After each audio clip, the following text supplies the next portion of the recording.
afternoon, everybody. Can you hear me? Yeah. All right, we're going to start with a question. You guys fired up? Yeah! All right, we got some campaign training to do. I say fired up, you say fired up. When I say ready to go, you say ready to go. You fired up? Fired up! You ready to go? Ready to go! Fired up? Fired up! You ready to go? Ready to go! I like to hear my counsel. All right. As Asha mentioned, my name is Rob Diamond. I'm the National Veteran Military Family Vote Director for the Obama campaign. It is my pleasure and my honor and my privilege to be out there every single day of this campaign, organizing our veterans and our military families in the communities that they live.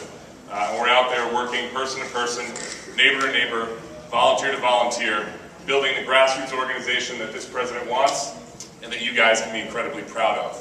And with Ron and with Colonel Fowler and with all the members of our DNC Veterans and Military Families Council, we've made tremendous strides. As Ron mentioned, we have tens and tens of thousands of you out there working in your communities, wearing your veterans hat, wearing your blue star, talking about how this election matters to you as someone who's worn the uniform or someone who sent their husband or wife or son or daughter off to fight in a war. And as a few of our speakers are mentioned, this is the first time in a very long time where as Democrats we have a president who is running for re-election from a position of strength as Commander-in-Chief with a record to be incredibly proud of. We talked about keeping his promise and bringing our troops home from Iraq. 142,000 troops on the ground the day he took office. Today we have 0. That was a promise kept.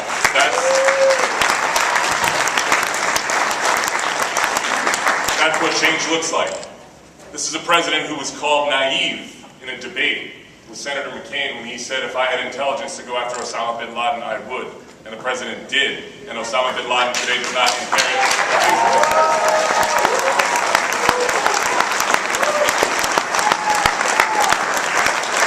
This is the president who says if you are brave enough and strong enough to serve the country you love, you don't have to hide the fact of who you love. And he repealed Don't Ask, Don't Tell. That's what change looks like. This is the president who said, after 8 years of war, we are going to refocus our strategy in Afghanistan. We are going to bring the fight to Al-Qaeda. We are going to decimate 2/3 of their leadership and make this country safer. That's what change looks like. He's going to bring this war to a close. Next month will be the 11th anniversary of the start of the war in Afghanistan. This president has a path to bring this war to a close and once and for all bring our troops home from Afghanistan as well. But it's one thing to be a commander-in-chief with strength and decisiveness. It's another thing when we talk about our veterans and our families. And you hear the president talk about this day in and day out, the sacred trust. Listen to his speeches. Go back to his speech at the VFW recently. Listen to his speech on Memorial Day at the Vietnam Veterans Wall. He talks about the obligation we have every chance he can. And he's not just talking about it. It's about putting his money where his mouth is. Every year he's been president, he has increased funding for the Department of Veterans Affairs, including another 10% increase going into 2013. Fully funding a department that was woefully underfunded by Republicans during the Bush administration. You talk about jobs.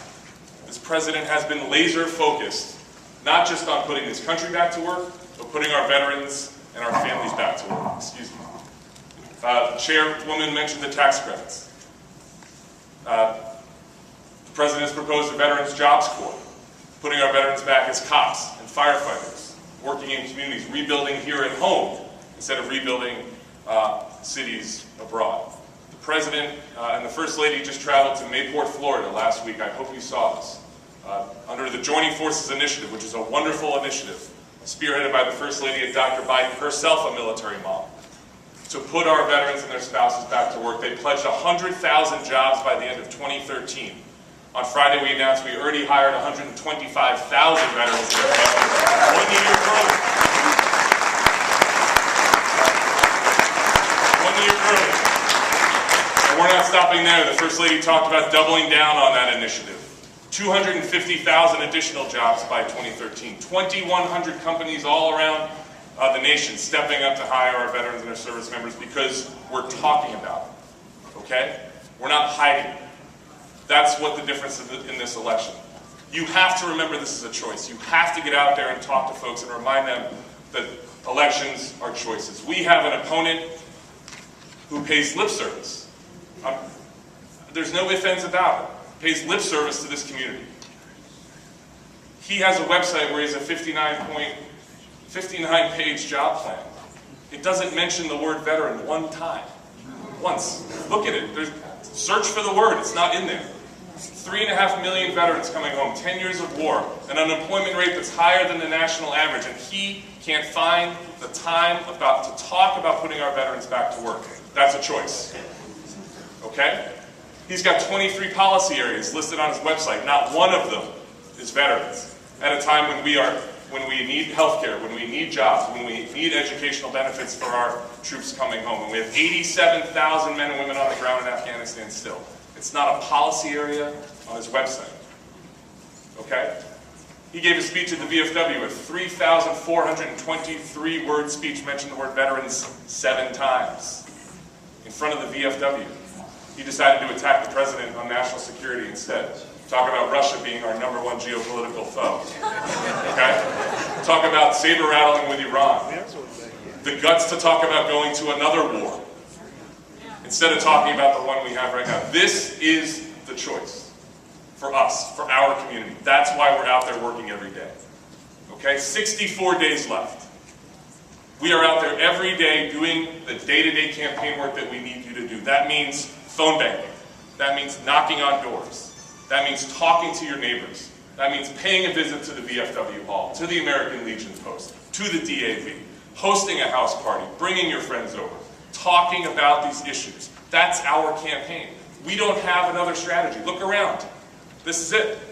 We have an opposition that's going to spend $800, $900, $1 billion on negative advertising on television. And they're going to do it real soon. That's their strategy. It's not ours. You guys are our strategy. I mean it. We do not have another strategy. It's grassroots, and it's grassroots. If you don't get engaged, if you don't get involved, if you don't show up for the phone banks, if you don't knock on doors on Saturday, 10 weekends left.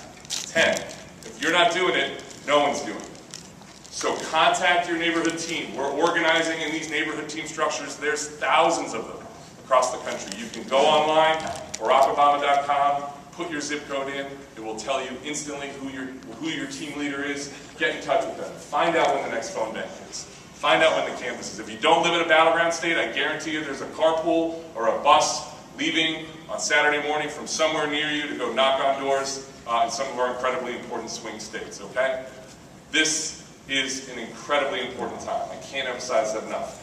Millions and millions of Americans tuned into this election for the first time last Tuesday night to listen to a Republican convention that was an outright lie. I mean, for the first time, I think, ever in American political history, we had a vice president candidate stand in front of America and lie to you. Unprecedented. People are getting engaged now, okay? This is critically important. I want to end on a personal note. You know, I got involved in 2008 because of these issues. I left active duty in 2006 and became incredibly concerned about what our country was doing for our veterans and our families. That we would face another generation, just like our brothers and sisters from the Vietnam generation faced, of forgotten warriors and forgotten families, when we talked to each other, and that was all the comfort we had. I wasn't going to let that happen, and that's why I got involved, and I started organizing. And I started locally in New York, worked on the campaign in New York in 2008, and I had a president that talked about these issues and has kept his promises. And it means so much to me. I know it means a lot to everybody in this room, and we have one job to do, to re-elect the president and win on November 6th. So I'm going to come back to the question I asked you guys at the start. Are you guys fired up? Fired up! Are you ready to go? Ready to go! Fired up? Fired up! You ready to go? Ready to go! 64 days left. Get out there and let's do this, everybody.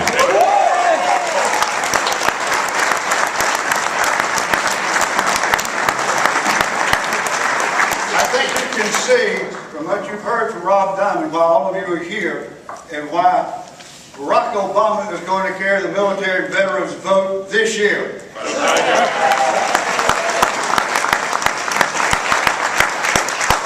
Some of you might not have seen Rob before, but I know you've received emails from him. He is the man who sends out more emails about the Obama administration's good service to veterans and military people. We all owe him a great debt of thanks, and let's hear it for Rob Diamond.